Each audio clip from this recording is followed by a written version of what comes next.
Do we plan on doing the 10K challenge? We might want to never eat food again, but it doesn't matter if we entertain you guys.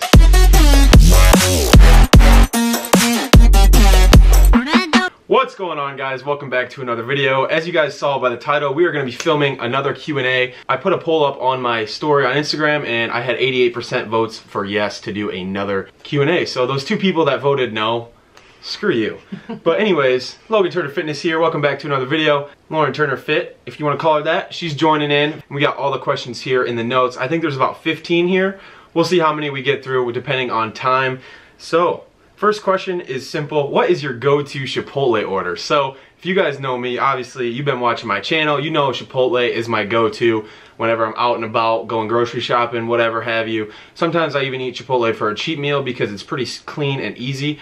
So if I'm gonna eat it for a cheat meal, I'm usually gonna go with a double wrap burrito, and then I'm gonna get double meat, either chicken and steak. I'll have my sour cream, my white rice, double rice, and then I'll have lettuce, guacamole. If it's a cheat meal, like I said, I'm gonna load that baby up, put as much as I possibly can into it. Now, if I'm not having a cheat meal, I'm gonna go with the bowl just because it'll save some calories. Those tortilla shells are about 300 calories a piece. So when I double wrap that burrito, that's an extra 600 calories. What I get in the bowl is I usually get extra white rice. I'll get fajita veggies sometimes. I'll always get double meat, and half the time I'll go half chicken, half steak, double meat. And then I will go with some sour cream, lettuce, pico de gallo, and the hot sauce. That is my go-to. What is your go-to? I usually just stick with a chicken bowl with white rice. Sometimes I get double meat. I get fajita veggies, sometimes cheese, and light sour cream. Maybe lettuce, but that's my go-to. That's her go-to. Like I said, it depends on what I'm doing, how many calories I have left. Chipotle is rather easy and macro-friendly to track in my FitnessPal, which brings us to the next question. Talk about a hell of a transition. Why should I track my caloric intake? So caloric intake is basically the calories that you eat on a day-to-day basis or for that given day. So honestly, if you guys aren't tracking your calories, you're not gonna know how many calories you're even eating, and it's gonna be really, really hard to know if you're eating enough protein, carbs, and fats for your goals, or if you're eating too much for your goals. You guys have to track. Now, I recommend everybody start tracking.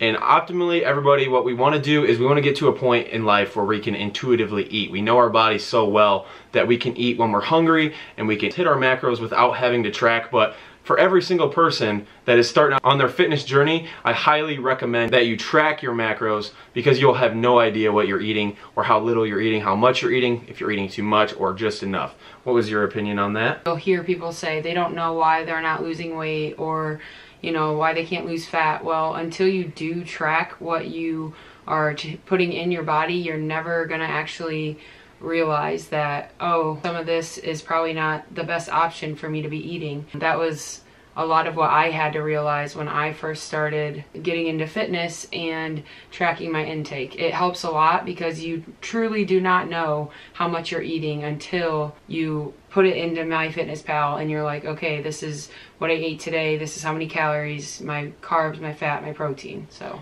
and honestly, like, that's the biggest thing too, is a lot of people, and you should track everything, drinks, food, no matter what you put in your body, you should track it. And you don't have to use MyFitnessPal, that's what I've always used. There's plenty of tracking apps out there, and it's really easy. If you guys are gonna complain about having to take 14 minutes out of your day to track your calories, then quite frankly, I don't think that you're committed enough to make changes. Because if you really can't take that 14 minutes to track what you're eating, which is probably what it takes, 14 minutes every single day to go into of MyFitnessPal. They even have a barcode scanner that you can scan your food. So if you guys aren't tracking your food and you really are serious about your fitness goals, then I really don't think you're really as serious as you say.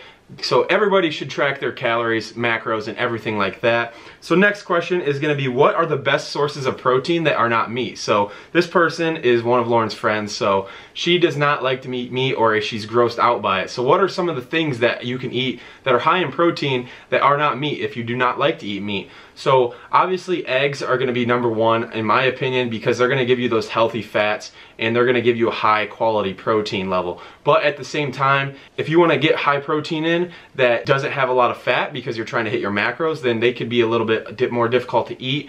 Now, I don't recommend anybody eat just plain egg whites because the whole entire nutritional value of an egg is in the yolk, but you can go egg whites if you want to.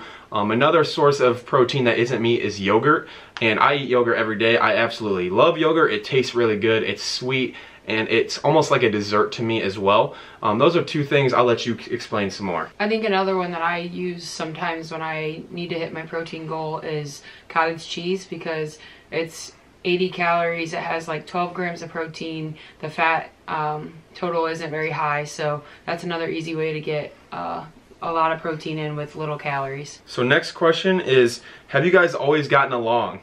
You guys seem to have a very good relationship. So, since I started this YouTube channel, we've gotten along. Since I've been on social media, we've gotten along. But before then, guys, you would have thought we hated each other's guts. So, honestly, when we were growing up, we absolutely hated each other. I'm not gonna lie, I kind of demised my sister growing up. I'm not gonna lie. She was always the star athlete. She was always the good child. I was kind of the little shit of the group, and I didn't really want to raise animals. She was in love with animals, which she got along with my dad a lot better than I did. So I resented her for that. Now, we also just never, anything you could argue about, we argued about. I remember one time we were fighting in the living room, and she was trying to do something, and I turned the TV up as loud as I possibly could. So she comes and turns my Xbox off, and I got pissed and I threw the remote and broke it. So no, we have not always gotten along, and I'm very, very thankful that we do get along now, because she's like a little best friend to me now, and I can talk to her about anything. Any siblings are gonna go through rough times, but at the end of the day, she's my family. With losing our dad, I think that really brought us closer together when a lot of people kind of left our lives after that happened, and we were always here for each other. So I think that has a huge part, my dad passing away and us being so close nowadays. And also just the fact that we're older and more mature now. We don't fight over stupid little shit. And now we're best friends. So yeah, that's what my opinion is on that. What would you say? Yeah, we definitely have not always gotten along. It was pretty brutal growing up together. But I think a lot of it has to do with, you know, me taking an interest in fitness, and he knows what he's talking about. So that kind of helps, because I go to him for advice a lot. And just because we have that to relate with now, I think it helped a lot as far as like making our relationship stronger. Plus we matured a lot, so yeah, I think that just is part of it. I would say the stuff we've been through together, the maturation process is a huge key. And when she did come to me for fitness help, I was like, okay, this is really fucking cool. My sister wants me to help her out. I kind of know what I'm doing, and I think I can help her a lot. So that has definitely brought us closer with fitness, because you guys see us work out together. We go get groceries together. We cook food together. I mean, it's really awesome, and I'm very, very grateful that we have worked out our differences in the past few years, and we're closer than we ever have been, and I'm really happy for that. Next question is another sibling related question. What's the funniest story you have about each other growing up? So like I said, we didn't get along a lot, so any little way I could try and piss her off, I was gonna do it. I don't know how old we were at this time, but I think this one's really funny. So I locked her out of the house once, and then I chased her around the house with a squirt gun and made her cry because I was squirting her with a squirt gun. So I think that's one of the funniest stories I have. I'm sure there's plenty more. I just cannot think of too many right now. But what would you say yours is? Well, he stole mine, so I don't know. Oh, my bad. I don't know. We were little shits to each other though, so I can only imagine. I don't really remember, but can only imagine that there was quite a few. I am sure there was plenty of things that we could probably, if we sat here for 5 minutes and thought about it, I'm sure we could have an endless list. But yeah, I think that was something that was really funny because it made her cry, and it really wasn't that big of a deal. Kind of sums up our childhood relationship. It wasn't very good with each other. We hated each other almost, I would say. Yeah, now we're here. So next question is gonna be, what are my thoughts, or our thoughts on fat burners? So I actually have taken a fat burner before. When I first lost all my weight, I was buying anything and everything to help me out. And I'm just gonna tell you guys right now, I think fat burners are a waste of fucking money. I do not think that fat burners really do much. Yeah, they elevate your body temperature, they make you sweat a little bit more. But what's really, really the #1 contributing factor to losing fat is gonna be a caloric deficit. If you have extra money and you wanna buy a fat burner, go ahead and buy it. But if you're not in a caloric deficit, the fat burner is not gonna do anything. And I definitely don't recommend a fat burner when you're trying to bulk, to keep things lean, because that's just counterintuitive. So I would say don't buy a fat burner unless you're rich and you have money to just take every single supplement that's out there. But even then, it's artificial sweeteners. It's probably not going to be the healthiest thing for you. So my opinions is don't waste your money on fat burners. Like I said, what it's going to come down to is your diet and your exercise, the caloric balance that you're in. If you're in a positive balance, obviously you're going to be bulking, and you're not going to be losing any fat more than likely, unless you're in a very, very minimal surplus, building muscle, losing fat at the same time. But like I said, it's mostly going to come down to diet when it comes to burning fat. Have you ever experimented with a fat burner? No. No? Okay, so she doesn't need to give input on that. Do we train our abs? Abso-fucking-lutely. I personally train them 2 to 3 times a week. You see my transformation. You would have never thought I had abs, but every single person on this earth walking upright has abs. Everybody that can, every living human has abs, okay? We all have abs. The problem is most of us are too fat to see those abs. So what can training your abs do for you? Well, for one, you guys know I love training for strength. I love lifting heavy weights. So what is training abs going to be beneficial for that? It's going to strengthen my core. It's going to prevent me from tweaking my lower back, because your core is a humongous muscle. It's the center of your gravity. It is vital to everything, your posture. I mean, if you're having lower back pain, just try and build core, build your ab muscles, and I'm guaranteeing your back pain is going to diminish. So I would say also training your abs is very important, because they are just like every other muscle. When you want bigger biceps, what do? Do you not train them? No, you train your biceps, and they're going to get bigger, they're going to look better, they're going to be more defined. It's going to be the same thing for your core. When you train your abs, they're going to get bigger, they're going to look blockier. When you get lean, they're going to look way more impressive. And when you're at a higher body fat percentage, you're still going to be able to see your abs because they're so big and blocky. That is why I personally love training abs. Now, it is tedious. When I go through a 2-hour workout and then I have to do abs afterwards, I will skip it sometimes. But I really think it's important to train your abs and train them with weight and focus on progressive overload as well. But what's your opinion? Do you train abs? I do, because it's in the program.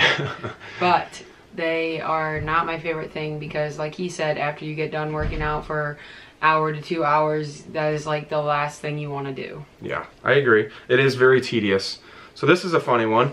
Fuck one, marry one, and kill one. Donuts, cookies, or ice cream? I don't even, like, this is really tough, guys. I have a serious sweet tooth, and I absolutely love all sweets, but I'm gonna have to break donuts' hearts, and I'm gonna kill donuts. I'm gonna kill the donuts. I'm probably gonna marry the cookies, because I absolutely love cookies, cookie dough, anything cookie related, I fucking love them. So I'm gonna marry those, and then I'm gonna fuck the ice cream, because I absolutely love ice cream too, and I don't wanna kill ice cream. So I'm gonna kill the donuts, marry the cookies, and fuck the ice cream. What about you? I'm gonna fuck the donuts. I love donuts. I'm gonna marry the ice cream, because ice cream, even though I think I'm mildly lactose, I love ice cream. Me too, I think. And I'm gonna kill the cookies, because even though cookies are super good, I think that, you know, just donuts and ice cream take the cake. So whatever, we each have our opinions, but mine's better. But anyways, next question. Do we drink alcohol? Do we get fucking turned or what? Yeah. We get fucking turned. We get so turned, and that was terrible. Sorry for the cringeworthy content right here. But do we drink alcohol? So I'm gonna be honest with you guys. Do I drink alcohol? Yes, I have. How often do I drink alcohol? I would say maybe 2 to 4 times a year at the most. I absolutely hate drinking. Like, I do like feeling drunk. Being drunk is fun. I mean, yes, 2 to 4 times a year I will just relax and let myself enjoy a night of drinking. And when I do drink alcohol, I drink liquor, because why not? If I'm gonna get drunk, I'm gonna get fucked up with some liquor. That is my opinion. But we have a very bad history in our family with alcohol, so I have never been someone to drink. I waited until I was 18 to drink. Oops, that's illegal. Did I say that on camera? Yikes, I just threw myself under the bus. But anyways, I'm not a big fan of alcohol, guys, especially when it comes to physique goals and bodybuilding, anything with your personal fitness, especially when you eat after you drink. That is probably the worst thing you could do for your body composition goals. So, do I drink alcohol? Yes, on a very, very minimal occasion. I mean, like he said, maybe 2 to 4 times a year. Like, I'm 20 and I first drank That's when illegal. I was 19, so I mean, not very often. Breaking the laws. And if it takes a special occasion for me to get drunk, like if my friends come home from school, or you know what, I just turned 21, or it's my birthday. Sometimes like that. And I usually, sometimes I do drink. No, I can't really say that. Every time I drink, I usually get drunk. But, so let's move on to the next question.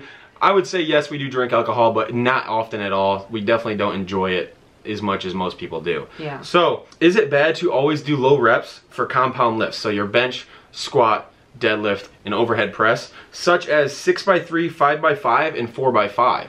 So, is it bad? Not necessarily. Is it optimal? It depends on your goals. So just like everything, it kind of depends. If your goal is to be as strong as possible, then yeah, you're probably going to want to stick to those low reps. For honestly, I would say 80% of your training throughout the year. But if your main goal is lifting for muscle building or general health, I would say that you're going to benefit from switching rep ranges a lot. The compound movements are, obviously you guys know I love compound movements, I love barbell movements. Those are going to be your major mass builders. So I would say you're going to benefit more in terms of a muscle building and a body composition, a general health aspect from switching up your rep ranges every 4 to 5 weeks. So if your main goal is strength and you're a power lifter, then yeah, you're probably going to want to stick to those low reps, higher sets, and get your volume that way. But me personally, yes, I want to be strong. Yes, I want to not be all show, no go. So I do play with low rep ranges, but it's usually for about a 4-week period. After about 4 weeks, 5 weeks, me personally, I start to get really achy and my body feels worn down, so I switch it up. That is my opinion on this. I don't think it's a bad thing, but just like everything, if you do something too much, it's probably going to have negative effects for your body, your health, and especially, like I said, if your goal is to look as good as possible, you're going to benefit from switching your rep ranges. I would agree. Okay. You agree. So, how much money we spend weekly on groceries? So, obviously we eat very healthy diets. We eat lots of meat, and meat can be expensive, but we do try to keep things as cheap as possible. So, I would say for me personally, just me, my grocery bill per week is probably around $75 to $100. It kind of just depends what I need. But for both of us, it's probably somewhere around $150. Now, if you throw in everything, some days it could be $200. Like I said, it just depends. But for me personally, it's probably somewhere around $75 to $100 in terms of just my food that I eat per week. And her, I would say it's probably about $50 to $75. Just because I eat more than her, obviously I'm bigger than her.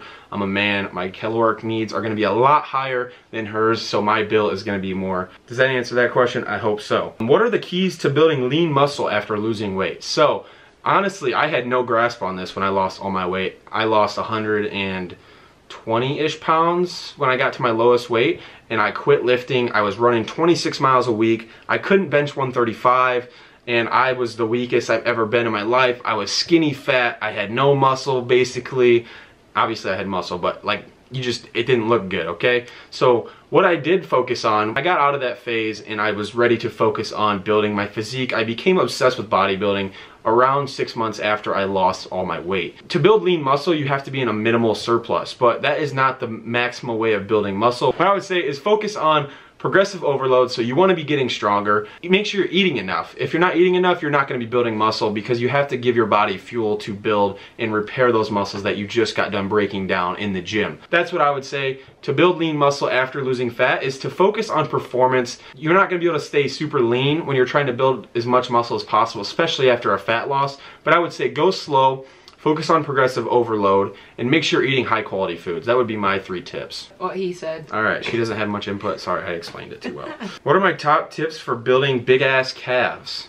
Okay, so I'm sorry guys, me and my sister have really good leg genetics. It just is what it is.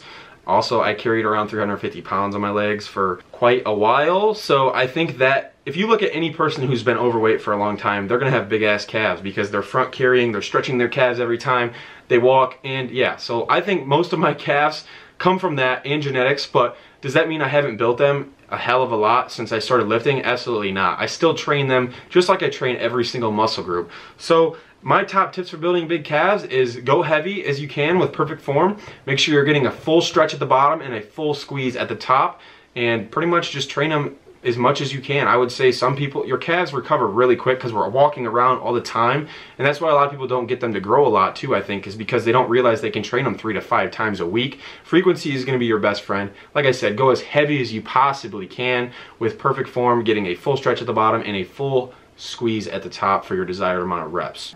Yep, okay, so how many healthy calories should I eat a day while trying to lose fat or get lean?